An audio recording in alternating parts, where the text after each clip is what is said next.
السلام علیکم ورحمۃ اللہ وبرکاتہ۔ الحمد للہ رب العالمین، والصلاة والسلام علی اشرف الانبیاء والمرسلین وعلی آلہ واصحابہ اجمعین، اما بعد۔ محترم و مکرم سامعین اور حاضرین کرام، الحمدللہ جامعہ انوارہ کے زیر اہتمام مختلف کتابوں کی آڈیو اور ویڈیو ریکارڈنگ کا سلسلہ جاری ہے۔ تفسیر جلالین کی ریکارڈنگ کا سلسلہ ہم نے شروع کیا تھا۔ الحمدللہ پچھلے درس میں سورہ والتین ہم نے پورا ریکارڈ کر دیا۔ انشاءاللہ آج کے درس میں ہم سورہ اقرا کا آغاز کریں گے۔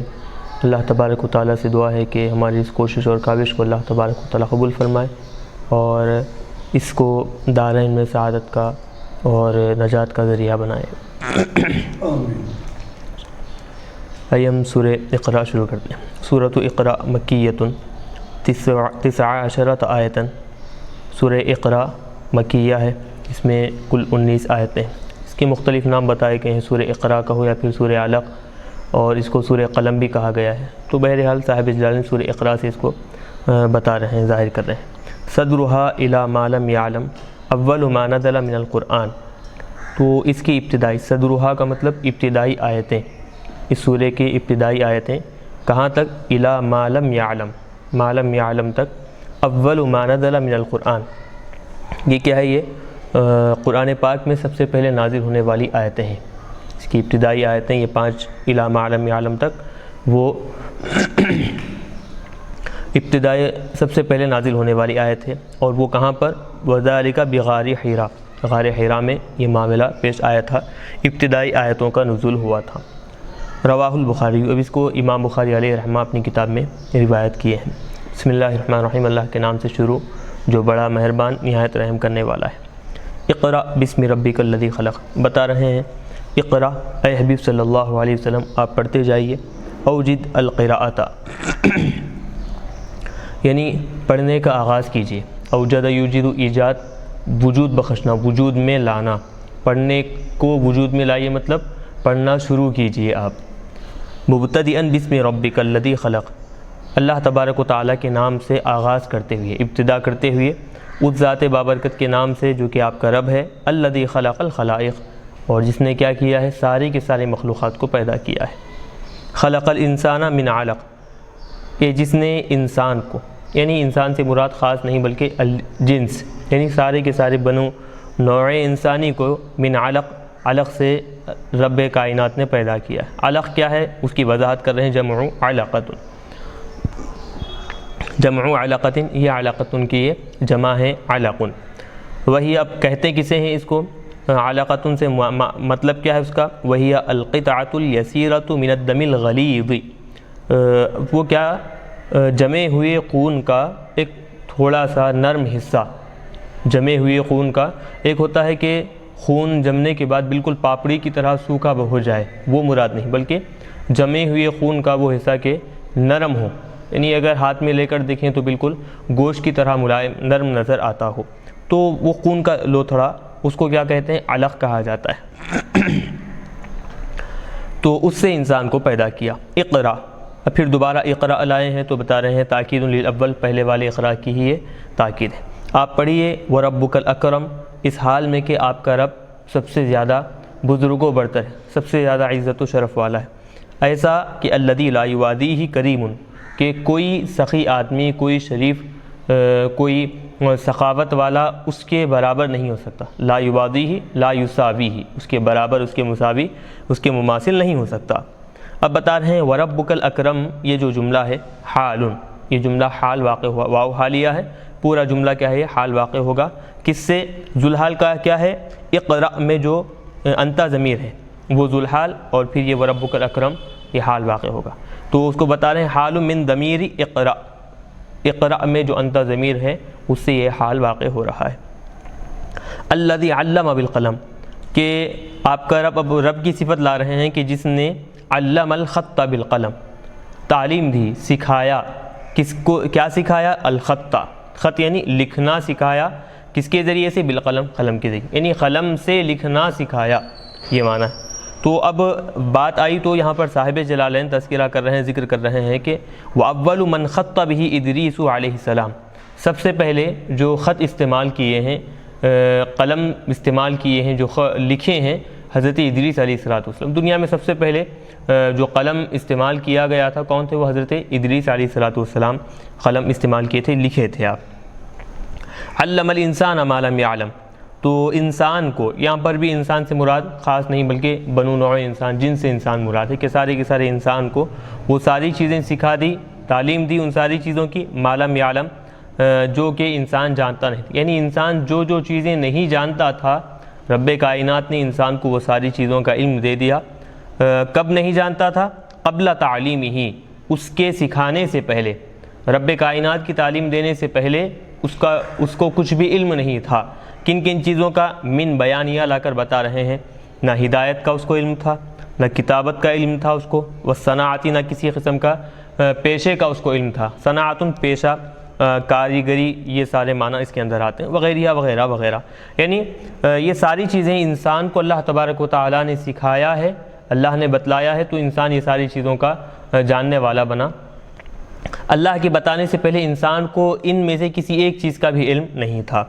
تو یہاں تک جو ہے سب سے پہلے نازل ہونے والی آیتیں قرآن پاک کی ہیں، ابتدائی نازل۔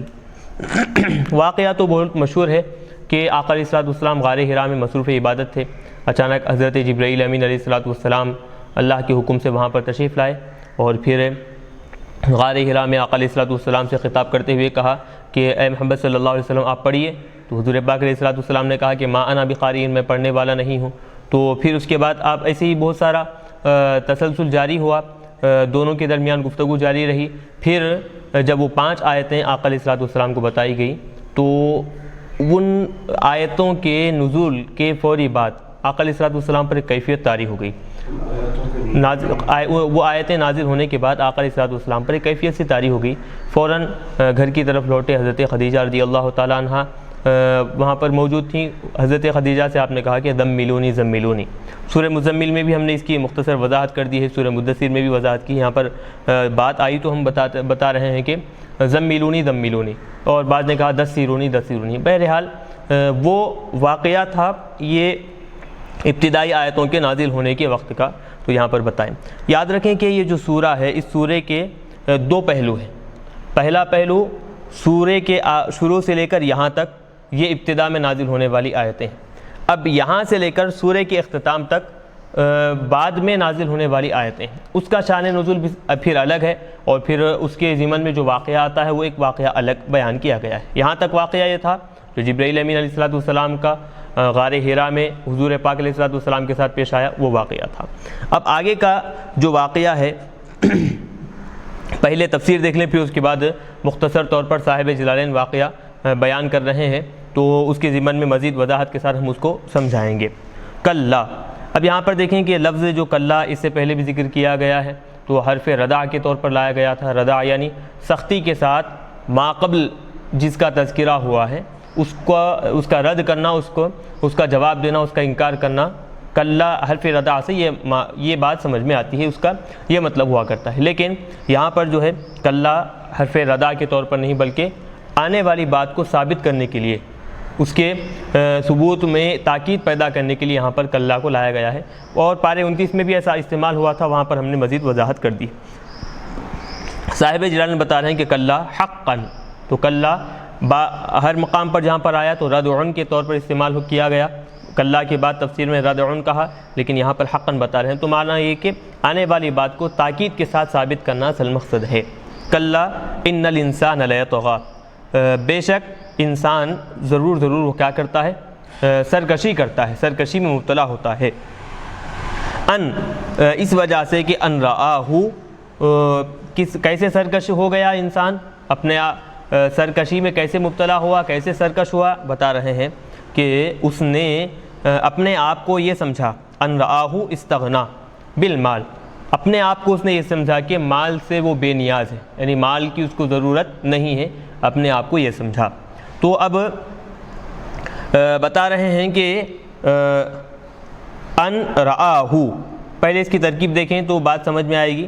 رآہ میں جو ہو ضمیر ہے وہ مفعول اول ہے، استغنا یہ پورا جملہ مل کر کیا ہے مفعول ثانی بن جائے گا۔ تو رآہو مفعول اول مفعول لہو ہے، تو اس کی تفسیر صاحب جلالین بتا رہے ہیں کہ ہو سے مراد کوئی اور نہیں بلکہ انسان کی اپنی ذات ہے، ای نفسہ، یعنی انسان سرکش کیسے ہوا؟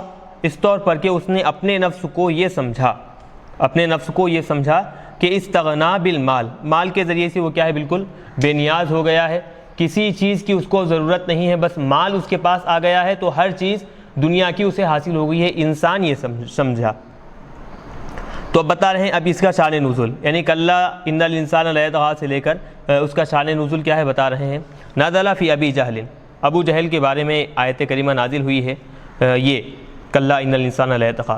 تو اب اس کا مفہوم پہلے سمجھ لیں، بات آسانی سے سمجھ میں آئے گی کہ مفہوم یہاں پر یہ بتانا چاہ رہے ہیں کہ انسان کو اللہ تبارک و تعالی نے پیدا کیا، اس کی ساری ضرورت کی جو چیزیں ہیں اللہ تبارک و تعالی نے مہیا کی، عطا کی، مال، دولت، رہن سہن، اور پھر گھر بار، عزت و شہرت، یہ ساری چیزیں جو اس کی ضرورت کی تھیں، رزق وغیرہ، اللہ نے اس کو عطا کی۔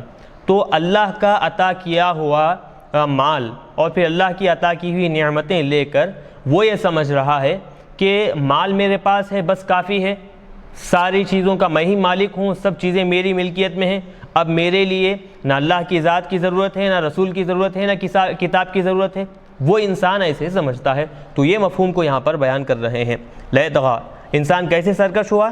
ایسے سرکش ہوا کہ اس نے اپنے آپ کو مال کی وجہ سے سب سے بے نیاز کر دیا کہ میں اب کسی چیز کی مجھے ضرورت نہیں ہے، نہ خدا کی، نہ رسول کی، نہ کتاب کی، کسی چیز کی ضرورت نہیں ہے۔ کیوں؟ کیونکہ میرے پاس اب مال ہے، تو مال ہونے کی وجہ سے ساری چیزوں کا میں ہی مالک ہوں، سب چیزوں پر میں ہی قادر ہوں۔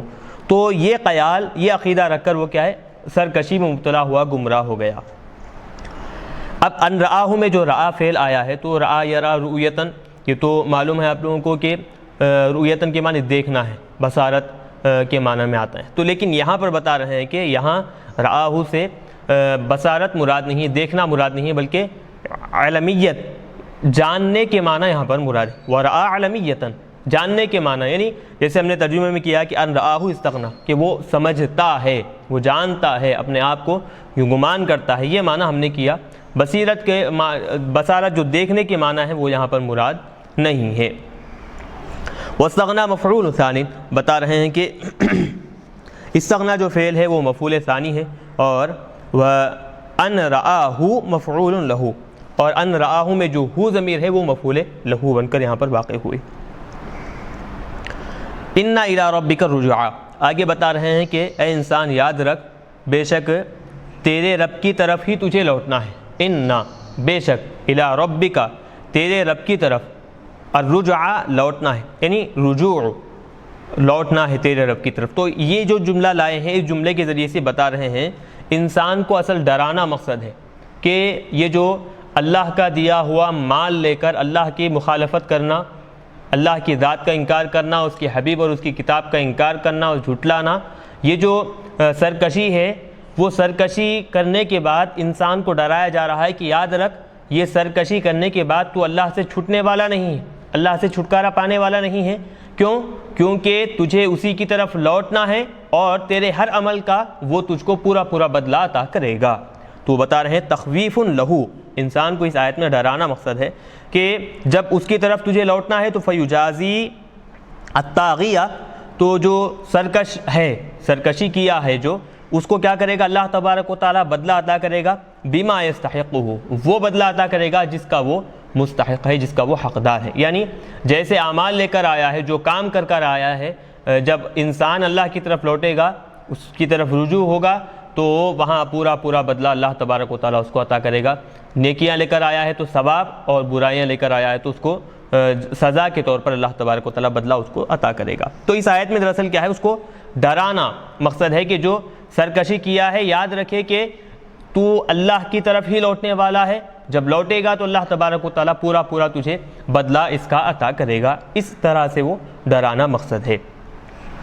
آگے بتا رہے ہیں ارائیت الذی ینہا، اب یہ جو ارائیتا جو آیا ہے یہاں پر اور آگے دو تین مقامات پر، تو بتا رہے ہیں فی مواضعہا الثلاثہ، تینوں مقامات پر جو ارائیتا آیا ہے وہ للتعجب، تعجب کے لیے ہے، یہ استفہام کے طور پر یا پھر دریافت حال کے لیے یہاں پر استعمال نہیں ہوا ہے، تعجب کے لیے۔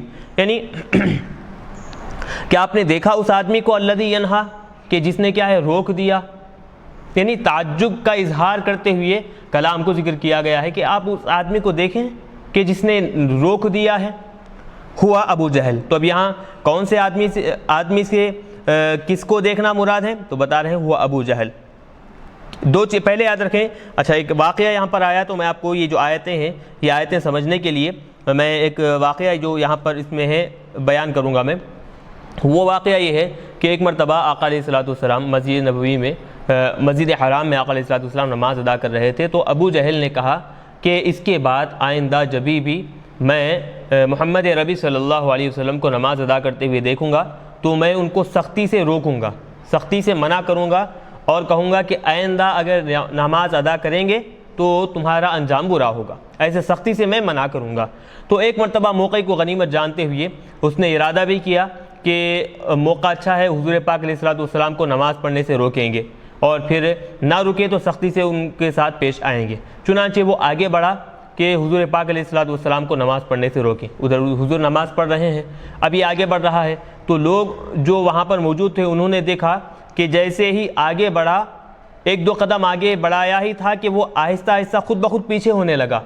لوگ پریشان ہو گئے کہ کیا وجہ ہے۔ جب وہ لوگوں کے پاس آیا تو لوگ پوچھنے لگے کہ اچانک پیچھے ہٹنے کی وجہ کیا ہے؟ تو کہنے لگا کہ مجھے ایسا محسوس ہوا کہ میرے درمیان اور محمد عربی صلی اللہ علیہ وسلم کے درمیان ایک خندق آگ کی کھود دی گئی ہے، جیسے ہی میں ادھر جا رہا ہوں وہ آگ میرے اوپر اچھل کر آ رہی ہے، مجھے جلانے کے لیے آ رہی ہے، تو لہٰذا میں اس سے بچنے کے لیے آہستہ آہستہ پیچھے ہٹ رہا تھا۔ تو بہرحال وہ حضور پاک علیہ الصلوۃ والسلام کو نماز پڑھنے سے روکا، تو اس وقت یہ آیت کریمہ اللہ تبارک و تعالی نے نازل فرمائی۔ کیا ہے وہ دیکھیں، ارأیت الذی ینہا، اے حبیب صلی اللہ علیہ وسلم کیا آپ نے دیکھا اس انسان کو کہ جس نے روکا ہے، منع کیا ہے؟ انسان سے مراد کون ہے؟ ہوا ابو جہل۔ ابو جہل عبدن، بندے کو، کس کو روکا ہے؟ ایسے ایک بندے کو، اور وہ بندے سے مراد ہوا نبی صلی اللہ علیہ وسلم، وہ نبی پاک علیہ الصلوۃ والسلام ہے۔ اذا صلی، کب روکا؟ جب وہ نماز ادا کیے، جب حضور نماز ادا کر رہے تھے تو وہ نماز ادا کریں، پہلے تو کہہ دیا، پھر اس کے بعد جب حضور نماز ادا کر رہے تھے تو نماز کے دوران روکنے کے لیے آگے بڑھا، تو پھر وہ معاملہ جو خندق کا جو ابھی بتایا گیا وہ وہاں پر پیش آیا۔ یہ ایک ارائیتا تعجب کے معنی ہے۔ آگے بتا رہے ہیں ارائیتا ان کان علی الہدی، اب بتا رہے ہیں کہ کیا آپ نے دیکھا ان کان علی الہدی، اگر وہ، ان کان ای المنہیہ، کہ جس کو روکا گیا ہے۔ تو اب یہاں پر تین چیزیں، بلکہ دو چیزیں یاد رکھیں کہ آسانی کے لیے، ناہی اور منہی۔ ناہی کون ہے؟ ابو جہل، روکنے والا، اور جس کو روکا گیا وہ کون ہے؟ حضور پاک علیہ الصلوۃ والسلام، منہی۔ تو ناہی ابو جہل ہے اور منہی جو ہے وہ حضور پاک علیہ الصلوۃ والسلام کی ذات ہے۔ تو بتا رہے ہیں ارأیت ان کان ای المنہی علی الہدی، کیا آپ نے دیکھا کہ اگر وہ، یعنی وہ سے مراد منہی، کہ جس کو کہ روکا گیا ہے، نماز پڑھنے سے منع کیا گیا ہے، اگر وہ شخص، وہ ہستی کہ جس کو نماز پڑھنے سے روکا گیا ہے، علی الہدی، وہ ہستی ہدایت یافتہ ہو، ہدایت پر ہو، او للتقسیم، یا پھر ہدایت کے ساتھ ساتھ امر بالتقوی، وہ ہستی تقوی و پرہیزگاری کا حکم دیتی ہو۔ ارأیت ان کذب وتولی، ہاں کیا آپ نے دیکھا کہ ان کذب، اگر وہ جھٹلائے، وہ سے مراد اب یہاں پر کذبہ میں ناہی مراد ہے، یعنی ابو جہل مراد ہے۔ تو الناہی النبی، آپ نے دیکھا کہ اگر وہ جھٹلائے، یعنی ابو جہل حضور پاک علیہ الصلوۃ والسلام کو جھٹلائے، وتولی عن الایمان، اور ایمان لانے سے وہ پھر جائے، تو الم یعلم بان اللہ یرہ، کیا وہ اس بات کو نہیں جانتا کہ اللہ تبارک و تعالیٰ اس کو دیکھ رہا ہے؟ تو یہاں تین آیتوں کے بعد یہ اس کی وضاحت کی گئی۔ تعجب کے جو فعل استعمال کیے گئے ہیں تعجب کے طور پر، وہ بتانے کے بعد اب یہاں پر بات لا رہے ہیں کہ کیا اس کو اس بات کا علم نہیں ہے کہ اللہ تعالیٰ دیکھ رہا ہے؟ اس کے باوجود بھی وہ نماز پڑھنے سے روکتا ہے، اور پھر ایسی ہستی کو کہ اگر وہ ہدایت یافتہ ہو، لوگوں کو تقوی پرہیزگاری کا حکم دیں، تو اس کا عالم کیا ہوگا؟ وہ غلط آدمی صحیح آدمی کو روک رہا ہے صحیح کام کرنے سے، تو اب یہ صحیح کام کرنے سے روکنے والا غلط آدمی ہوا تو اس کا انجام کار کیا ہوگا؟ کیا اس کو پتہ نہیں کہ اس کے ہر عمل سے اللہ تبارک و تعالیٰ واقف ہے، ہر عمل اللہ تبارک و تعالیٰ کے علم میں ہے؟ تو تو یہاں پر اس انداز میں کلام کو لایا گیا ہے. ما صدر منہ مطلب جو کام اس سے صادر ہو رہے ہیں، جو کام اس سے ظاہر ہو رہے ہیں، یعلمہ اللہ تبارک و تعالیٰ ان سارے کے سارے کاموں کو جانتا ہے. فیجازیہ علیہ وہ سارے کے سارے کاموں پر اللہ تبارک و تعالیٰ اس انسان کو بدلہ عطا کرے گا. اب مفہوم خود یہاں پر بتا رہے ہیں کہ اعجب منہ یا مخاطب، اے مخاطب یعنی وہ انسان جسے اللہ تبارک و تعالیٰ خطاب کر رہا ہے، اس کو حکم دیا جا رہا ہے کہ اس بات سے تو تعجب کر، کیسے اس طور پر کہ وہ جاہل ابو جہل جو ہے وہ حضور پاک علیہ الصلوۃ والسلام کو منع کیا ہے نماز پڑھنے سے، روک دیا ہے. اور ساتھ ہی ساتھ یہ بات بھی دیکھ کہ جس چیز سے جس کو روکا گیا ہے یعنی حضور پاک علیہ الصلوۃ والسلام وہ کیا ہے، وہ ہدایت یافتہ ہے، عامر بالتقوی وہ تقوی اور پرہیزگاری کا حکم دینے والے ہیں.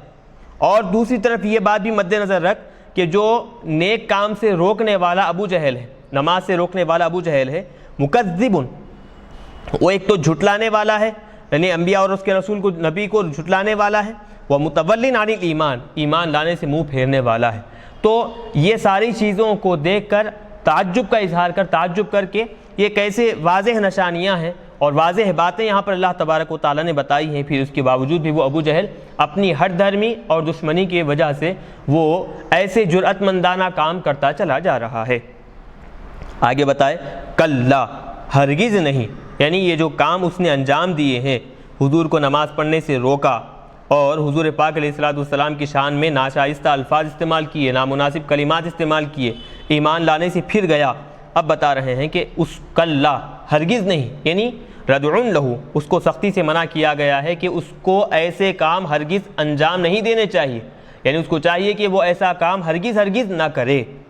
لئن اب قسم کھا کر یہاں پر کہہ رہے ہیں کہ لئن لم ینتہی اب بھی وقت ہے، اگر قسم بخدا وہ اس کام سے باز نہ آئے، وہ ابو جہل یہ جو کام کر رہا ہے، حضور کو نماز سے روکنا، حضور کی ذات میں انکار کرنا، جھٹلانا اور پھر ایمان لانے سے پھر جانا، اگر وہ اب بھی باز نہ آئے، نہ رکے، اما هو علیہ من الکفر کفر کے جس راستے پر وہ چل رہا ہے، اب بھی اس راستے سے اگر نہ پلٹے تو بتا رہے ہیں لنصفعن بالناصیہ ہم ضرور کیا کریں گے، اس کو کھینچیں گے. لنصفعن ہم ضرور اس کو کھینچیں گے. کس سے؟ بالناصیہ. ناصیہ کہتے ہیں پیشانی کے اوپر جو باریک بال ہوا کرتے ہیں، سر کے اختتام پر، سر کے ابتدائی حصے میں پیشانی کے اختتام پر جو بال ہوا کرتے ہیں وہ اسے ناصیہ تعبیر کیا جاتا ہے. مطلق طور پر کبھی کیا ہے پوری پیشانی کو بھی ناصیہ سے ذکر کر دیتے ہیں. تو اب بتا رہے ہیں کہ اگر وہ ایسے گناہ کے کام سے باز نہ آئے تو ہم ضرور اس کو، یہ جو پیشانی کے بال ہیں ان بالوں کے ذریعے سے ہم اس کو ضرور کھینچیں گے، گھسیٹیں گے. لنجرن بناصیتہ الی النار اس کے پیشانی کے بالوں سے ہم ضرور اس کو گھسیٹیں گے. کہاں پر؟ الی النار آگ کی طرف. اب یہ یاد رکھیں کہ لنصفعن جو لایا گیا ہے تو صفیع یصفع اصل ہے، یہ دراصل لنصفعن جو ہے یہ مضارع بانون تاکید خفیفہ کا صیغہ ہے، جمع کا صیغہ ہے بانون. لنصفعن نون کے ساتھ تھا تو رسم الخط کے اعتبار سے قرآن پاک میں چونکہ ایسے ہی استعمال ہوا ہے، ایسے ہی رسم الخط ہے، تو یہاں پر بھی کیا ہے جیسے صیغہ آنا چاہیے جمع کا، جمع مؤنث کا، ویسا لائے بغیر یہاں کیا کیے ہیں اخیر میں نون ساکین خفیفہ جو ہے اس کو گرا کر اس کے بجائے وہاں پر تنوین ذکر کیا گیا ہے، تو لنصفعن بن گیا.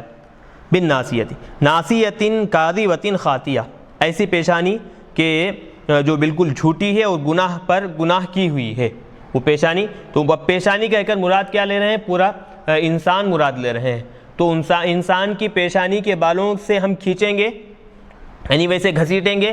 اور وہ انسان کیسا ہے کہ ایک تو جھوٹا ہے اور ساتھ ہی ساتھ خطا کار ہے، گناہوں پر گناہ کرتا چلا جا رہا ہے. ووصفها بذالک ووصفها بذالک مجاز ہاں بتا رہے ہیں کہ والمراد. ابھی یہاں پر ایک چیز یاد رکھیں کہ یہ جو ناصیۃ لائی گئی ہے بات، تو بالناصیۃ ناصیۃ کاذبۃ خاطئۃ، تو ہاں اب یہ الناصیتی پہلے والا لنصفعن بالناصیۃ میں جو الناصیۃ ہے وہ مبدل منہ ہے، ناصیۃ کاذبۃ خاطئۃ یہ کیا ہے پورا اس کا بدل بن کر واقع ہوا ہے. تو الناصیۃ مبدل منہ، ناصیۃ کاذبۃ خاطئۃ یہ پورا جملہ مل کر کیا ہے اس کا بدل بن کر واقع ہوا ہے. تو اب سوال ہوا کہ مبدل منہ بدل میں مطابقت ضروری ہے، تو الناصیۃ نکیرہ معرفہ ہے اور اس کا جو بدل ہے ناسیتن وہ نکیرہ ہے، تو پہلا والا مبدل منہ الناسیتی وہ معرفہ ہے، اور بدل جو ہے وہ ناسیتن نکیرہ بن کر واقع ہوا ہے، تو مطابقت نہیں ہو رہی ہے نا۔ تو یہاں پر ایک قاعدہ دراصل بتانا چاہتے ہیں، اور سر نحو کی مشہور زمانہ جو کتاب کافیہ ہے اس میں اس لفظ کی وضاحت کرتے ہوئے صاحب کافیہ نے مزید وہاں پر بیان فرمایا ہے، لیکن مختصر طور پر ہم یہاں پر گفتگو کریں گے، بتائیں گے کہ معرفہ سے اصل مقصد ہوتا یہ ہے کہ جس پر الف لام داخل کیا گیا ہے، جس لفظ کو معرفہ بنایا گیا ہے اس کے اندر تخصیص پیدا کرنا، خصوصیت پیدا کرنا، یہ اصل مقصد ہوا کرتا ہے۔ معرفہ سے اصل مقصد کیا ہے؟ جس کلمے کو معرفہ بنایا گیا ہے اس کلمے کو خاص کر دینا، یہ اصل مقصد ہوا کرتا ہے۔ تو اب الناسیتی میں الف لام لائے تو خاص پیشانی یہ مراد ہوگی۔ چلیے پھر اب ناسیتن جو بدل لائے ہیں وہ نکیرہ ہے ضرور، اور نکیرہ کیا ہے؟ عموم پر دلالت کرتا ہے، یہ بات تو بالکل واضح ہے، لیکن ناسیتن نکیرہ کی جب صفت لائیں گے، کاذبتن خاطئتن، تو نکیرہ کی جب صفت لائے تو وہ جو ناسیتن عموم پر دلالت کرنے والا تھا اب وہ عموم سے نکل کر کیا ہے؟ بالکل خصوصیت اس کے اندر آئی کہ ایسی پیشانی جو بالکل کیا ہے؟ جھوٹی ہے۔ تو عام پیشانیوں میں سے یہ جو پیشانی ہے کاذبتن، اس کی صفت لا کر اس کے اندر خصوصیت پیدا کر دی ہے۔ تو اب مطلب کیا نکلا؟ خلاصہ کلام یہ نکلا الناسیتی لفظی اعتبار سے معرفہ ہے، اس کے اندر خصوصیت پائی جا رہی ہے، تخصیص اس کے اندر موجود ہے۔ تو ناسیتن یہ بدل ہے، اس کے اندر بھی تخصیص پائی جا رہی ہے، کس اعتبار سے؟ اس کی صفت لانے کی وجہ سے۔ تو اب یہاں پر کاذبتن جو صفت لائے ہیں تو یہ صفت کی وجہ سے ناسیتن میں بھی تخصیص اور خصوصیت پائی گئی، تو لہٰذا اب یہ بھی معرفہ ہوا وہ بھی معرفہ، دونوں اب مبدل منہ بدل میں مطابقت اس اعتبار سے پائی گئی ہے۔ تو بتا رہے ہیں بدل نکیرۃ من معرفۃ، تو اب یہ بدل ہے، نکیرہ ہے معرفہ سے، وہ کیا ہے؟ وہ نکیرہ یہ ناسیت نکیرہ ہے، اور الناسیتی جو پہلے والا ہے وہ اس کا معرفہ ہے۔ تو بہرحال اس کی وضاحت جو یہاں پر بیان کر دی ہے۔ تو اب یہ پیشانی، جھوٹی پیشانی یا پھر گناہگار پیشانی کا مطلب کیا ہے؟ پیشانی تو جھوٹ نہیں کہتی، یا پھر گناہ کا کام پیشانی تو انجام نہیں دیتی، تو پھر ناسیتن کاذبتن جھوٹی پیشانی اور خطا کار پیشانی جو یہ کہا گیا ہے تو اس کے بارے میں بتا رہے ہیں وَوَصَفَهَا بِذَلِكَ مَجَازٌ، مجازی طور پر یہاں پر کاذبہ اور خاطیہ کی نسبت کی گئی ہے کس کی طرف؟ پیشانی کی طرف۔ وَالْمُرَادُ صَاحِبُهَا، مراد یہاں پر کیا ہے؟ پیشانی سے پیشانی والا پورا انسان مراد ہے۔ تو اب ظاہر سی بات ہے انسان جھوٹا بھی ہوا کرتا ہے، خطا کار بھی ہوا کرتا ہے، تو اب اسی اعتبار سے معنی بالکل درست ہو جائیں گے۔ ہم ضرور کیا کریں گے؟ اس کی پیشانی کے بالوں کے ذریعے سے گھسیٹیں گے جہنم کی آگ کی طرف۔ فَلْيَدْعُ نَادِيَةً، اب یہ نادیہ کا جو لفظ آیا ہے وہ پہلے اس کے مطلب کو سمجھ لیں کہ نادیہ کہتے ہیں ندا دینے والا، ندا دینا۔ تو وہ لوگ کیا کرتے تھے دراصل جب بھی اسلام کے خلاف میں آواز اٹھانا ہے، حضور پاک علیہ الصلوۃ والسلام کو ختم کرنا ہے، یا پھر حضور کے خلاف میں جو بھی سازشیں رچنا ہے، تو ایک خاص مقام بنا دیے تھے جس کو وہ دار الندوہ کے نام سے یاد کرتے تھے۔ تو وہاں پر بیٹھ کر وہ لوگ کیا کرتے؟ اسلام کے خلاف میں، حضور کے خلاف میں سازشیں رچا کرتے تھے۔ تو وہ ایک اس مجلس کا نام ہی ندوہ کے طور پر استعمال کیا جاتا تھا۔ تو نادیہ اس مجلس میں شریک ہونے والا، مجلس میں یا پھر مجلس میں شریک ہونے کے لیے ندا دینے والا، تو یہ معنی ہے یہاں پر۔ تو فَلْيَدْعُ نَادِيَةً، تو چاہیے کہ وہ اپنے ہم نشینوں کو بلائے، یعنی جو سازش رچنے والے ہیں اس کے ساتھ ان کو بلائے۔ ای اہل نادی، اس کو اہل نادی مطلب اس کے ہم نشین، ہم مجلس جو لوگ ہیں، وَهُوَ الْمَجْلِسُ، خود بتا رہے ہیں کہ مجلس مراد ہے، تو مجلس میں جو اس کے ہم نشین ہیں اس کو بلائے، پکارے۔ يَنْتَدِي، وہ ندا دے، يَتَحَدَّثُ فِيهِ الْقَوْمُ، تاکہ اس مجلس میں بیٹھ کر قوم کسی ایک سازش کے طور پر اس پر گفتگو کرے، بات چیت کرے۔ کانا قالا، تو اب بتا رہے ہیں کہ یہاں پر یہ جو آگے یہ جو آیت نازل ہوئی ہے اس کا شان نزول بتا رہے ہیں کہ کانا قالا، بات دراصل یہ ہے کہ ابو جہل حضور پاک علیہ الصلوۃ والسلام سے کہا لما انتہرہ حیث نہاہ عن الصلاۃ، جب آقا علیہ الصلوۃ والسلام کیا کیے؟ اس کو دھتکار دیے، مطلب اس کے باتوں پر توجہ نہیں دیے۔ کب؟ جب ابو جہل حضور کو نماز پڑھنے سے روکا تو حضور اس کی بات کا نظر انداز کر دی، اس کی باتوں کو پس پشت ڈال دیے، توجہ نہیں دیے۔ تو اب اس کے بعد وہ چونکہ حضور اس کی بات پر توجہ نہیں دیے تھے تو ابو جہل حضور کی طرف خطاب کرتے ہوئے کہا کہ لقد علمت ما بها رجل اکثر نادیا منی، تحقیق کہ تم یہ بات جانتے ہو کہ مجھ سے زیادہ ہم نشین، یعنی مجلس میں اگر میں ایک ندا دوں، ایک آواز دوں، تو اس آواز سے زیادہ شریک ہونے والا، اس سے زیادہ شریک ہونے والے کوئی لوگ نہیں ہیں، تم اس بات کو جانتے ہو۔ تو لَأَمْلَأَنَّ عَلَيْكَ هَذَا الْوَادِي، تو اب اگر تم میرے حکم کی مخالفت کرو گے، تم میری بات کا انکار کرو گے، حکم کی مخالفت کرو گے، نہ مانو گے، تو میں ضرور اس بات پر قادر ہوں کہ یہ جو وادی ہے، یہ وادی کو میں اپنے ماننے والے ہم نشینوں سے میں بھر دوں گا۔ تو وہ اپنے ہم نشینوں پر فخر کرنے لگا، اپنے ہم نشینوں پر وہ کیا ہے، فخر کرنے لگا۔ تو اللہ تبارک و تعالیٰ نے کہا کہ فَلْيَدْعُ نَادِيَهُ، اگر وہ ایسا ہم نشینوں پر فخر کر رہا ہے، وہ اپنے دوستوں پر بھروسہ کر رہا ہے، ان کی زیادتی پر وہ اعتماد کر رہا ہے، تو چاہیے کہ وہ اپنے دوستوں کو بلائے، اپنے دوستوں کو مدعو کرے، دعوت کرے۔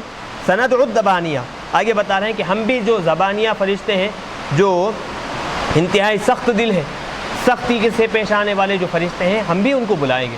تم تمہارے ہم نشینوں کو بلاؤ، ہم اپنے جو سخت فرشتے ہیں، سختی کے ساتھ پیش آنے والے جو فرشتے ہیں، ہم ان کو بلائیں گے، یہ یہاں پر مطلب ہے۔ تو ان شئت خیلا جرادا ورجالا مردا، تو مطلب یہ کہ وہ ابو جہل کہنے لگا کہ اگر میں چاہوں تو عمدہ گھوڑوں سے اور پھر طاقتور جنگجو آدمیوں سے میں کیا کر سکتا ہوں، اس پوری کی پوری وادی کو بھر سکتا ہوں۔ وہ ابو جہل فخریہ طور پر یہ کہنے لگا۔ خلاصہ یہ کہ وہ ابو جہل اپنے ہم نشینوں پر بھروسہ کرنے لگا، فخر کرنے لگا، ان کی طاقت پر اعتماد کرنے لگا۔ اللہ تبارک و تعالیٰ نے کہا کہ تم اپنے ہم نشینوں کو بلاؤ، میں میرے جو سختی سے پیش آنے والے جو فرشتے ہیں میں ان کو بلاؤں گا، پھر اس کے بعد جو مقابلہ ہوگا وہ دیکھا جائے گا۔ تو یہاں پر دراصل اللہ تبارک و تعالیٰ ان کو سختی سے ایک اس طرح سے چیلنج اللہ تبارک و تعالیٰ نے کیا ہے۔ تو اب بتا رہے ہیں سندع الزبانیہ، یعنی تم اپنے ہم نشینوں کو بلاؤ، اور ہم کیا ہے، جو الزبانیہ مطلب الملائکۃ الغلاظ الشداد، جو فرشتے انتہائی سخت ہیں، سختی سے پیش آنے والے ہیں، ذرا برابر بھی کسی پر رحم نہیں کرنے والے جو فرشتے ہیں، ہم ان کو بلائیں گے۔ کیوں؟ لِإِهْلَاكِهِ، اس قوم کو، اس کو ہلاک کرنے کے لیے۔ تو مطلب یہاں پر چیلنج دیکھیں کہ ابو جہل جو حضور سے کہا کہ میرے پاس اتنے زیادہ میرے ماننے والے، میری ایک بات پر جمع ہونے والے اتنے زیادہ لوگ ہیں کہ اگر میں ایک بار آواز دوں، ایک بار ندا دوں، تو سارے کے سارے لوگ جمع ہو جائیں گے، جس سے یہ وادی بھر جائے گی۔ تو وہ اس کے ہم نشینوں پر بھروسہ کرنے لگا اور فخریہ طور پر حضور پاک علیہ السلام کے سامنے یہ بات کہنے لگا۔ تو حضور کی طرف سے اللہ تبارک و تعالیٰ نے رد کرتے ہوئے، جواب دیتے ہوئے کہا، تم اپنی ہم نشینوں پر بھروسہ کرو اور ان کی طاقت اور قوت پر بھروسہ کرو، ہمارے پاس جو سختی سے پیش آنے والے جو فرشتے ہیں، جو کسی پر رحم کا برتاؤ نہیں کرتے، وہ فرشتوں کو ہم، جو کہ زبانیہ کے نام سے جن کو یاد کیا جاتا ہے، ہم ان فرشتوں کو لے کر آئیں گے۔ یہ یہاں پر ہے۔ فی الحدیث، حدیث پاک میں جو بات بتائی گئی ہے، لو دعا نادیہ لاخذتہ الزبانیۃ عیانا، تو بتا رہے ہیں کہ اگر ابو جہل اپنے نادی یعنی اس کی ہم مجلس، ہم نشین جو لوگ ہیں، اگر وہ ان کو بلائے، لاخذتہ الزبانیہ، تو میں اس کو ختم کرنے کے لیے کیا کروں گا، زبانیہ فرشتوں کو استعمال کروں گا، مدد کے طور پر، عیانا مدد کے طور پر، ظاہری طور پر وہ دکھائی بھی دیں گے۔ تو بہرحال تو وہ جو حضور کو نیچا دکھانے کے لیے جو لفظ استعمال کیا تھا، جو طریقہ اختیار کیا تھا، اللہ تبارک و تعالیٰ نے تو اس کا جواب دیتے ہوئے کہا کہ تم اور تمہارے ہم نشین اپنے مقام پر، لیکن ہمارے پاس کچھ ایسے فرشتے بھی ہیں جو کسی پر رحم کا برتاؤ نہیں کرتے، جس کے ساتھ سختی سے پیش آنے کا اللہ نے ان کو حکم دیا ہے، وہ ہر حال میں سختی سے پیش آتے ہیں، ذرا برابر بھی اس پر رحم نہیں کرتے۔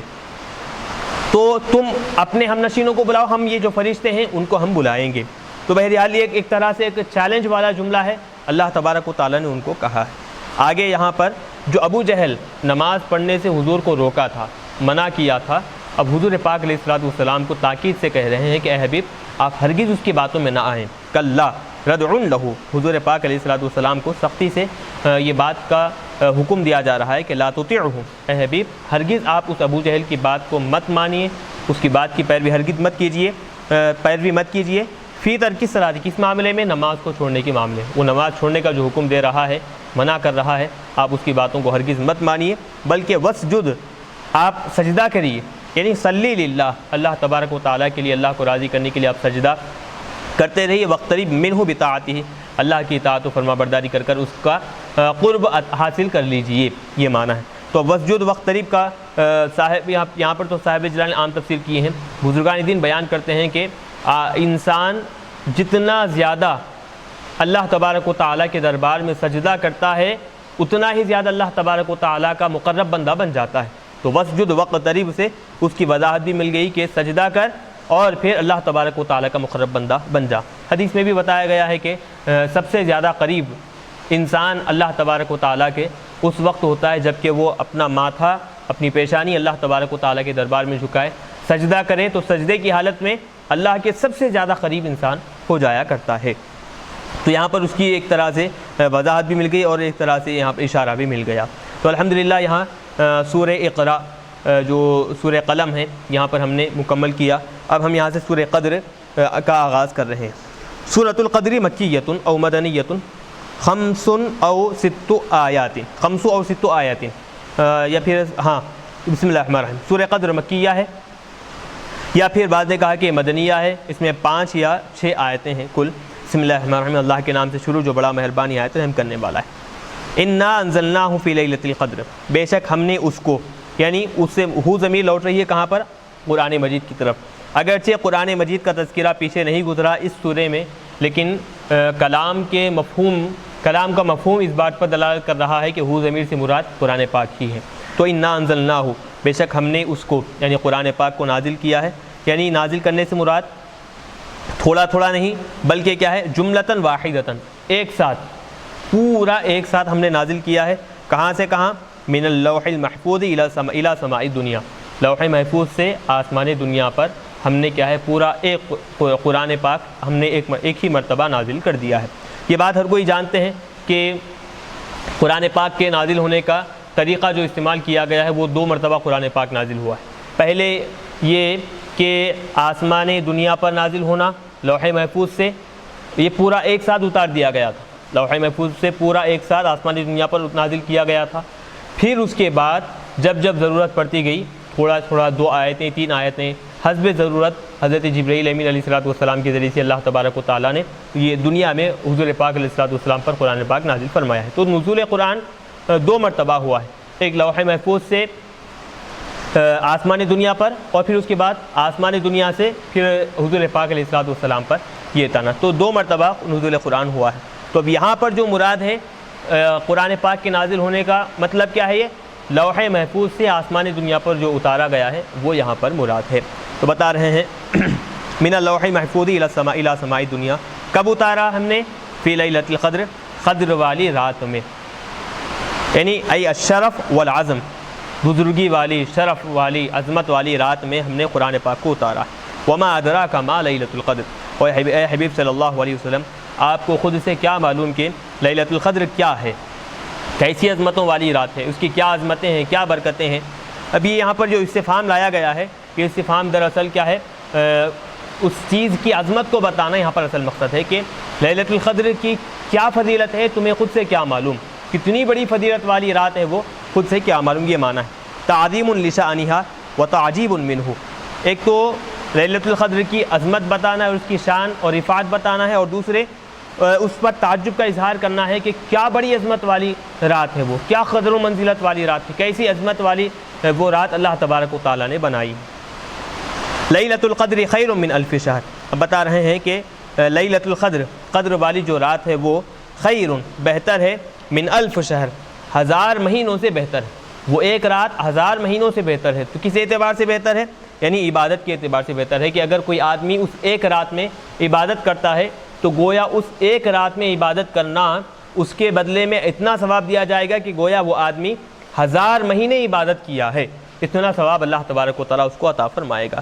اور وہ 1000 مہینے کیسے کہ اس میں پھر دوبارہ شب قدر نہ آئی ہو، لیلۃ القدر نہ ہو، ایسے 1000 مہینے اللہ تبارک و تعالیٰ عبادت کرنے کا ثواب عطا فرمائے گا۔ لیس فیہا لیلۃ القدر، کہ ایسے 1000 مہینے کہ جس میں لیلۃ القدر نہ ہو، ایسے یعنی کہ اس ایک رات میں عبادت کرنا، وہ ایک رات کو عبادت میں گزارنا گویا ویسے 1000 مہینوں عبادت کرنے کے برابر اللہ تبارک و تعالیٰ ثواب عطا فرماتا ہے۔ فالعمل الصالح فیہا، بتا رہے ہیں کہ اس رات میں نیک عمل کرنا خیر منہ فی الف شہر، 1000 مہینے عبادت کرنے سے بہتر ہے، اور ایسے 1000 مہینے کے لیست فیہا کہ ان 1000 مہینوں میں دوبارہ شب قدر نہ آئی ہو، تو ایسے 1000 مہینوں سے وہ ایک رات میں عبادت کرنا بہتر ہے، یعنی اتنا بدلہ اللہ تبارک و تعالیٰ ثواب کے طور پر عطا فرمائے گا۔ اور اس رات کی فضیلت یہ ہے کہ تنزل الملائکہ، فرشتے نازل ہوتے ہیں۔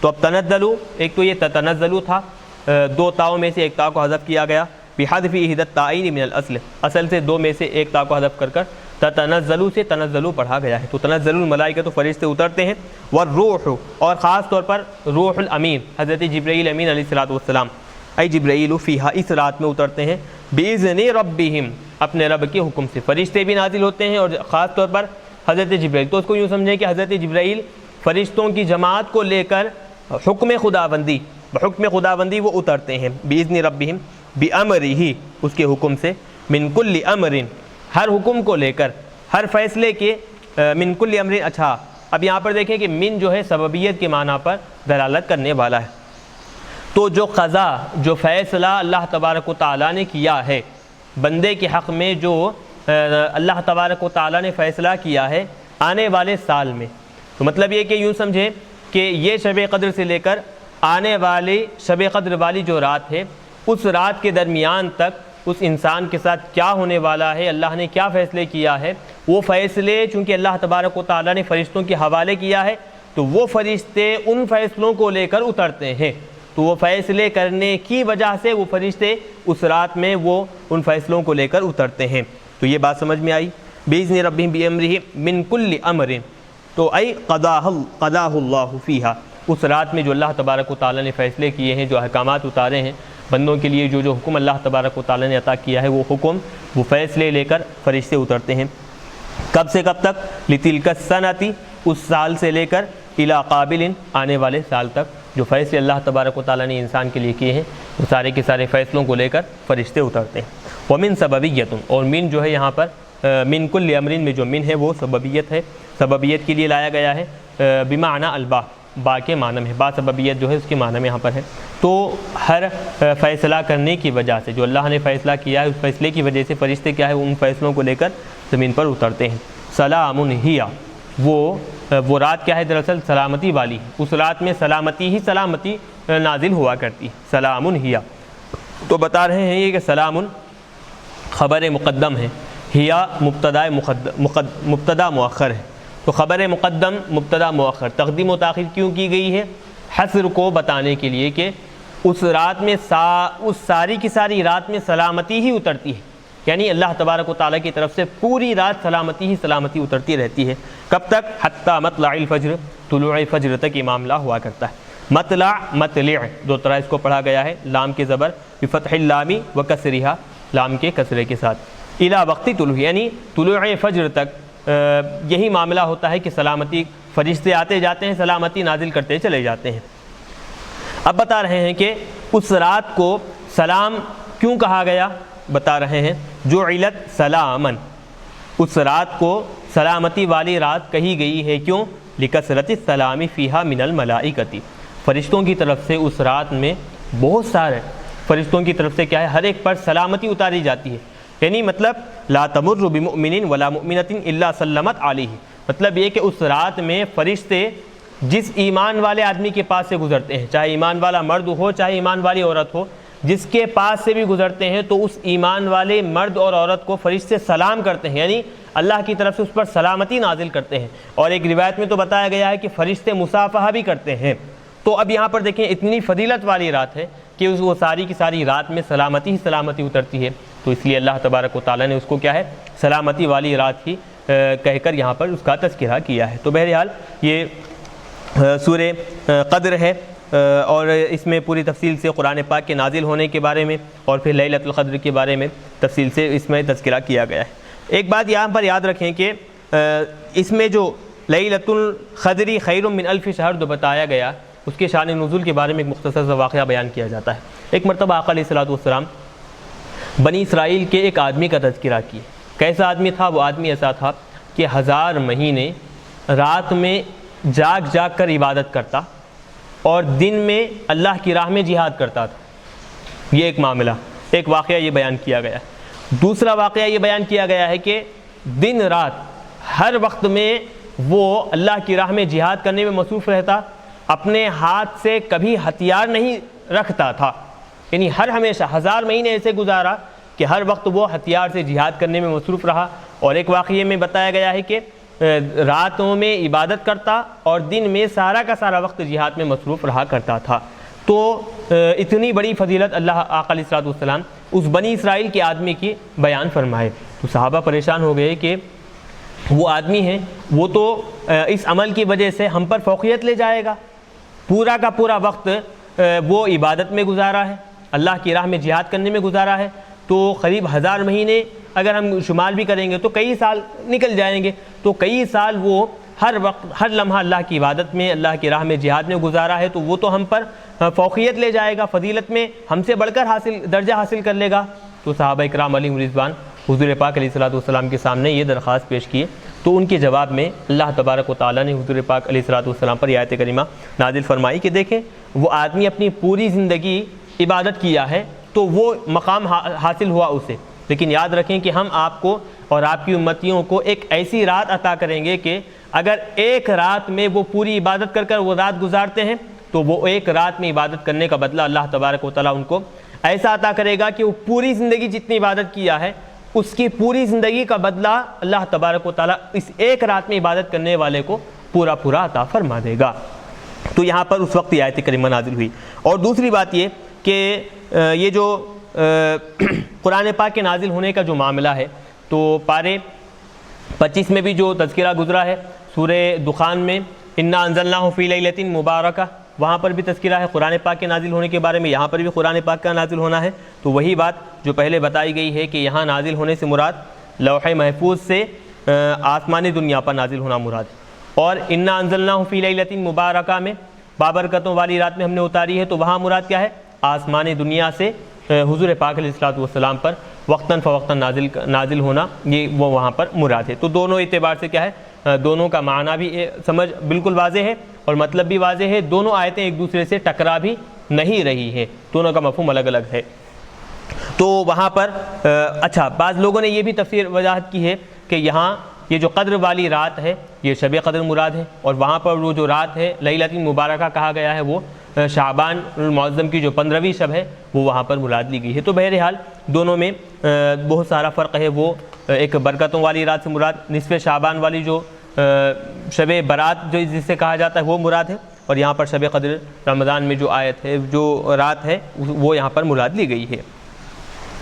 تو اب بات آئی ہے شب قدر کی، تو یہ بات یاد رکھیں کہ شب قدر کب ہے، پورے سال میں ہے یا پھر پورے مہینے میں ہے، اس کے بارے میں یہ تو بہت ساری باتیں آئی ہیں ضرور، لیکن مختصر طور پر یہ بات یاد رکھیں کہ اللہ آقا علیہ الصلوۃ والسلام نے شب قدر کو رمضان میں قرار دیا ہے کہ شب قدر رمضان میں ہے، اور اس پر مزید وضاحت یہ بھی فرما دی کہ رمضان کے اخیر عشرے میں آقا علیہ الصلوۃ والسلام نے شب قدر کو پوشیدہ رکھا ہے، اور اللہ تبارک و تعالیٰ نے پوشیدہ رکھا ہے۔ کیوں؟ تاکہ لوگ اس کی اہمیت کو جانیں اور ہر رات اس کی عبادت کریں، اسی وجہ سے شب قدر کو چھپا کر رکھا گیا ہے، اس کو ظاہر نہیں کیا گیا ہے۔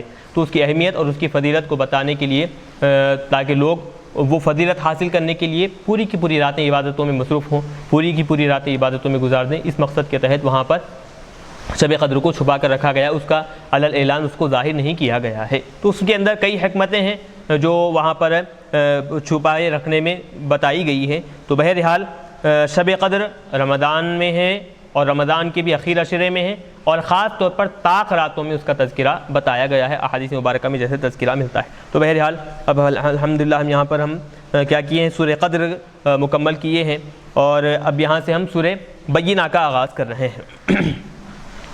سورۃ البینہ مکیۃ و مدنیۃ 9 آیات۔ اب بتا رہے ہیں کہ سورہ بینہ مکیہ ہے اور مدنیہ ہے، یعنی بعض لوگوں نے مکیہ اس کو قرار دیا ہے، بعض لوگوں نے اس کو مدنیہ قرار دیا ہے۔ تو بہرحال اس میں کتنے کل 9 آیتیں ہیں۔ بسم اللہ الرحمن الرحیم، اللہ کے نام سے شروع جو بڑا مہربان نہایت رحم کرنے والا ہے۔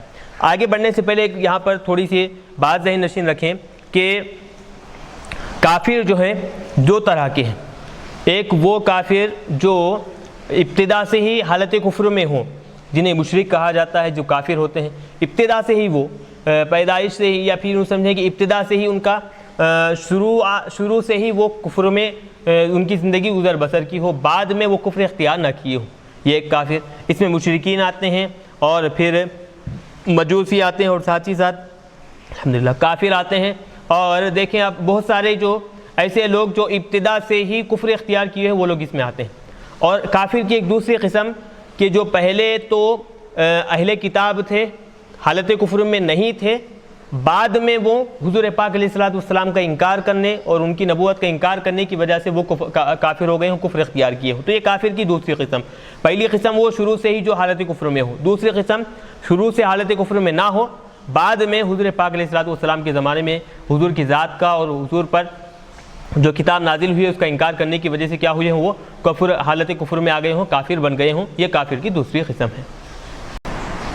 یاد رکھیں کہ یہ اہل کتاب میں سے سارے کے سارے اہل کتاب کافر نہیں ہیں، بلکہ وہ اہل کتاب جو کہ حضور پاک علیہ الصلوۃ والسلام کا انکار کیے ہیں، حضور پاک علیہ الصلوۃ والسلام پر جو کتاب نازل ہوئی ہے قرآن پاک، اس کا انکار کیے ہیں، اس کو جھٹلائے ہیں، وہ لوگ کفر میں داخل ہو جاتے ہیں۔ تو بعض اہل کتاب میں سے ایسے لوگ بھی ہیں جو کیا کیے ہیں، حضور پاک علیہ الصلوۃ والسلام پر ایمان لائے ہیں۔ تو یہاں پر جو آیت شروع میں بتائی جا رہی ہے اس سے وضاحت وہی ہے کہ اہل کتاب میں کہ جو کافر ہیں وہ لوگ یہاں پر مراد ہیں۔ چلیے تو اب یہاں پر تفسیر ہم دیکھیں گے، بات آسانی سے سمجھ میں آئے گی۔ لم یکن الذین کفروا، کافروں میں کہ ہرگز کافروں میں کہ کون کافر؟ من اہل الکتاب، اہل کتاب میں کہ جو کافر ہیں وہ، والمشرکین اور مشرکین سارے کے سارے، اہل کتاب میں کہ کافر اور پھر مشرکین سارے کے سارے، ای مشرکین سے مراد ای عبادت الاصنام، بتوں کی عبادت کرنے والے جو مشرک ہیں وہ لوگ۔ اب یہ مشرکین کا عطف کس پر ہے؟ عطف علی اہلی، اہل الکتابی میں جو اہلی ہے اس پر اس کا عطف ہے۔ تو اہل کتاب میں کے جو کافر ہیں وہ لوگ اور مشرکین سارے کے سارے ہرگز منفکین، الگ ہونے والے، جدا ہونے والے، رکنے والے، ہٹنے والے نہیں ہیں۔ تو اب یہ جو منفکین ہیں، یہ منفکین خبر ہے کس کی؟ لم یکن میں جو کانا ہے اس کی یہ خبر ہے۔ تو منفکین خبر یکن، لم یکن میں جو یکن ہے اس کی خبر ہے۔ تو زائلین عما ہم علیہ، جس طریقے پر وہ لوگ ہیں، جس راستے پر، جس دین پر وہ لوگ ہیں، اس راستے سے ذرا برابر بھی ہٹنے والے نہیں ہیں، اس راستے سے جدا ہونے والے نہیں ہیں۔ کب تک؟ حتی تأتیہم البینہ، یہاں تک کہ ان کے پاس واضح نشانی آ جائے، یہاں تک کہ ان کے پاس واضح نشانی آ جائے، اور الحجت الواضحہ، واضح نشانی آ جائے۔ اور واضح نشانی سے مراد کون ہے؟ رسول من اللہ، اللہ تبارک و تعالیٰ کی طرف سے رسول آ جائیں۔ تو واضح نشانی حضور پاک علیہ الصلوۃ والسلام کی ذات ہے۔ تو مطلب یہ ہوا کہ واضح نشانی حضور کی شکل میں جب ان کے پاس آ جائے تو وہ لوگ اپنے دین سے ہٹ جائیں گے، اور اپنے غلط راستے سے وہ لوگ کیا ہے؟ ہٹ جائیں گے، پلٹ جائیں گے۔ بدل من البینہ، یہ البینۃ سے بدل ہے کون؟ رسول من اللہ، اور رسول سے مراد وہ النبی محمد صلی اللہ علیہ وسلم، اور وہ نبی حضور پاک علیہ الصلوۃ والسلام کی ذات طیبہ ہے۔ تو جب تک حضور کی شکل میں واضح نشانی ان کے پاس نہ آئے وہ لوگ کیا ہے؟ اپنے کفر سے ہٹنے والے نہیں ہیں۔ اور وہ نبی کیا ہوں، رسول کیا ہوں؟ یتلو صحفا مطہرہ، وہ صحیفے ان کو پڑھ پڑھ کر سناتے ہوں، ایسے صحیفے جو بالکل پاک ہیں۔ کس سے پاک ہیں؟ من الباطل، باطل عقیدوں سے، باطل باتوں سے، غلط گفتگو، غلط عقائد سے، غلط احکامات سے، وہ صحیفے بالکل پاک و صاف ہیں۔ تو ایسے پاک و صاف صحیفے ان کو پڑھ کر بیان کرتے ہیں۔ فیہا کتب قیمہ، ان صحیفوں میں کیا ہے؟ اب یہاں پر کتاب سے مراد جو کتب لایا گیا ہے اس کے حقیقی معنی نہیں بلکہ احکام، حکم مراد ہے یہاں پر۔ تو اس صحیفے میں بہت سارے احکامات لکھے ہوئے ہیں، قیمتن، وہ بالکل 100% صحیح اور ثابت شدہ احکامات ہیں۔ وہ اس صحیفے میں، یعنی قرآن پاک جو بالکل پاک و صاف ہے، باطل طریقوں سے بالکل پاک ہے، وہ قرآن ان کافروں پر پڑھ کر سنائے، ان مشرکوں کو پڑھ کر سنائے کہ جن قرآن میں کیا ہے؟ صحیح درست احکامات اللہ تبارک و تعالیٰ نے اتارے ہیں۔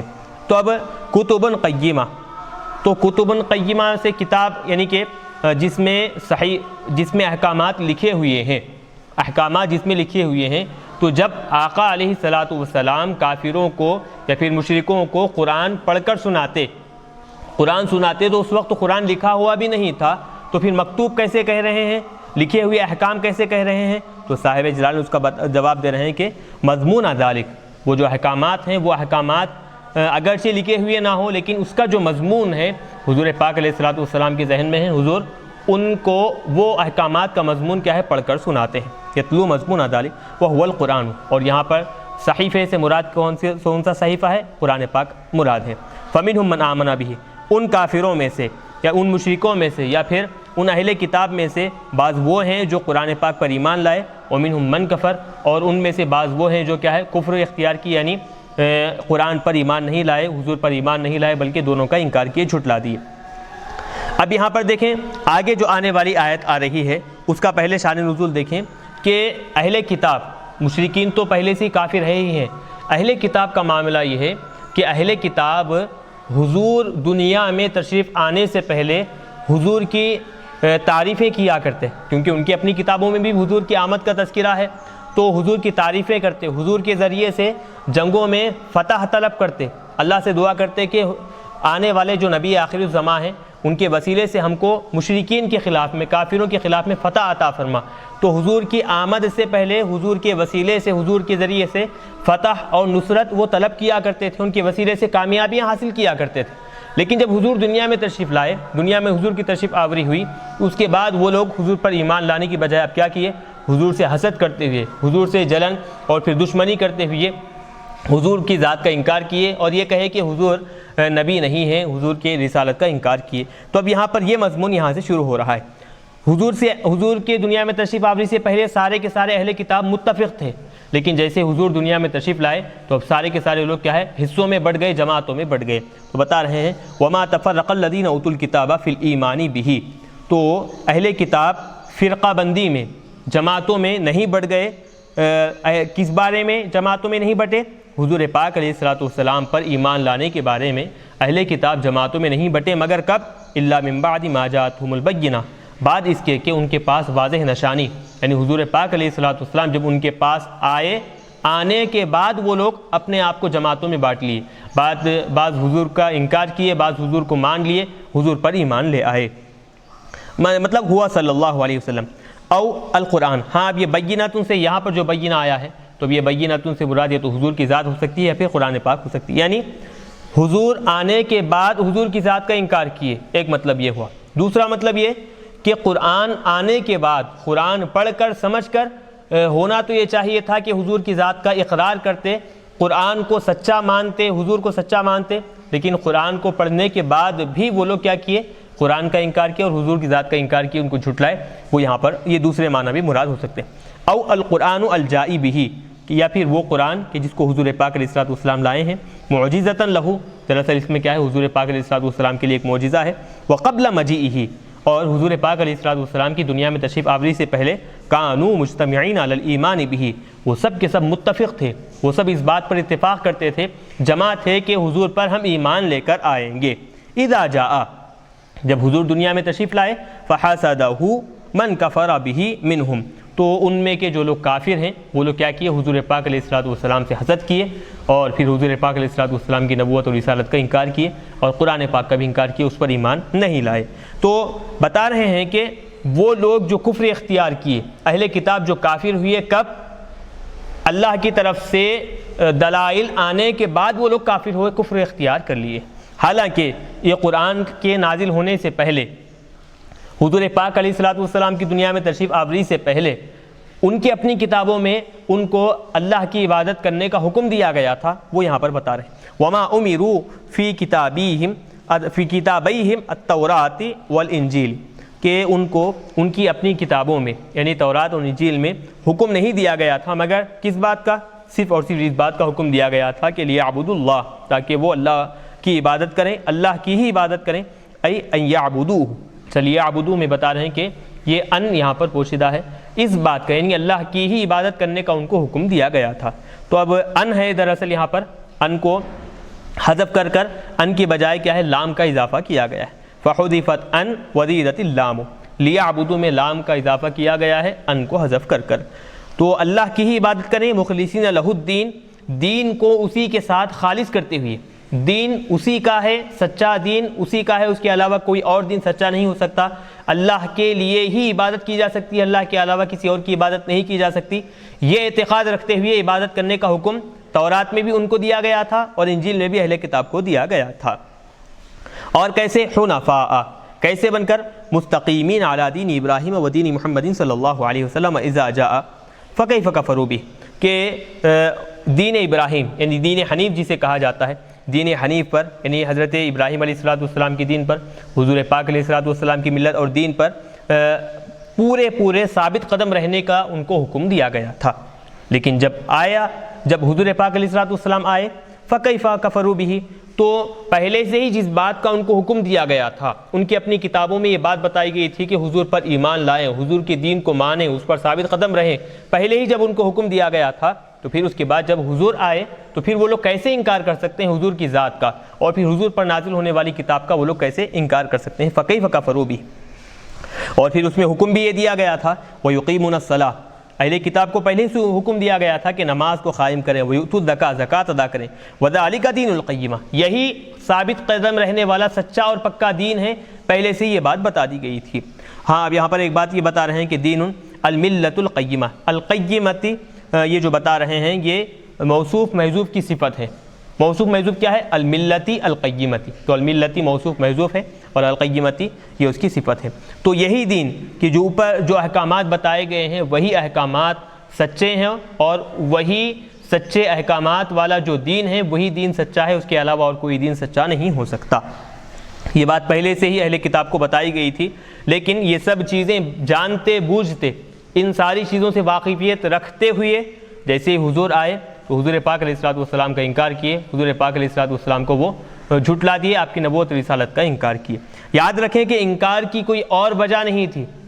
جو کفار مکہ حضور کی ذات کا انکار کرتے تھے، ایک تو یہ کہ دشمنی، حسد، یہ تو تھا ہی تھا، دوسری وجہ وہ حیلہ بہانہ کرتے ہوئے بتائے کہ حضرت اسماعیل علیہ السلام کے اولاد سے صرف حضور پاک علیہ السلام آئے ہیں، اور حضرت اسحاق علیہ السلام کی اولاد سے جتنے انبیاء آئے وہ تو تسلسل کے ساتھ پورے کے پورے حضرت اسحاق علیہ السلام کی اولاد سے ہی آئے ہیں۔ تو حضرت عیسیٰ علیہ السلام بھی کس کی اولاد میں سے ہے؟ حضرت اسحاق علیہ السلام کی اولاد سے ہی ہے۔ وہ لوگ یہ سمجھتے تھے اہل کتاب کہ آخری نبی بنی اسرائیل سے یعنی حضرت اسحاق علیہ السلام کی اولاد سے ہوں گے، لیکن یہاں پر معاملہ کیا ہوا؟ حضور پاک علیہ السلام حضرت اسماعیل علیہ السلام کی اولاد سے تشریف لائے۔ تو یہ بھی ان کے من جملہ حضور کی نبوت کے انکار کرنے کے جو اسباب ہیں، جو وجوہات ہیں، من جملہ اس کی ایک وجہ یہ بھی ہے حضور بنی اسماعیل میں سے تھے، اور سارے کے سارے انبیاء جو اکثر و بیشتر آئے ہیں بنی اسرائیل میں سے آئے ہیں، اسی لیے وہ لوگ کیا ہے؟ حضور کی نبوت و رسالت کا انکار کیا کرتے تھے۔ بہرحال یہ سارے احکامات پیچھے بیان کر دیے گئے۔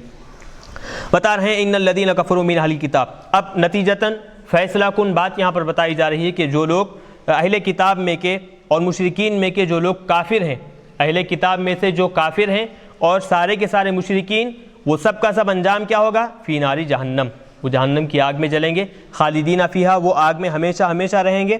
مطلب یہ خالدین بتا رہے ہیں کہ حال مقدر ہے، مطلب یہ کہ ان کا جہنم میں داخل ہونا ہمیشہ کے لیے مقرر کر دیا گیا ہے، یعنی ہمیشہ کے لیے وہ جہنم میں داخل ہوں گے اور ہمیشہ ہمیشہ جہنم میں رہیں گے۔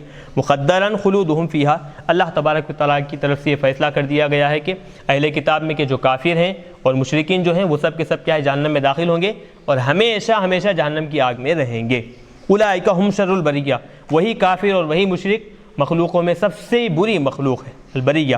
اب ان کے مقابلے میں جو لوگ ہیں، ان الذین آمنوا وعملوا الصالحات، بے شک جو لوگ ایمان لائے اور اعمال صالحہ کیے، اولئک ھم خیر البریہ، اور وہی سب سے بہترین مخلوق ہے۔ کون؟ ایمان لانے والی اور اعمال صالحہ کرنے والی قوم۔ الخلیقۃ ہے مخلوق ہے، مخلوق کے معنی میں۔ ان کا بدلہ کیا ہوگا؟ جزاؤہم عند ربہم، ان کا انجام، ان کا بدلہ، ان کی جزا ان کے رب کے پاس کیا ہے؟ جنات عدن، ہمیشہ رہنے والے باغات اللہ تبارک و تعالیٰ ان ایمان والوں کو اور اعمال صالحہ کرنے والوں کو عطا کرے گا۔ ایسے باغات کی تجری من تحتها الانہار کی، جس کے نیچے سے نہریں جاری ہوں گی۔ خالدین فیہا ابدا، وہ لوگ ان باغات میں ہمیشہ ہمیشہ رہیں گے۔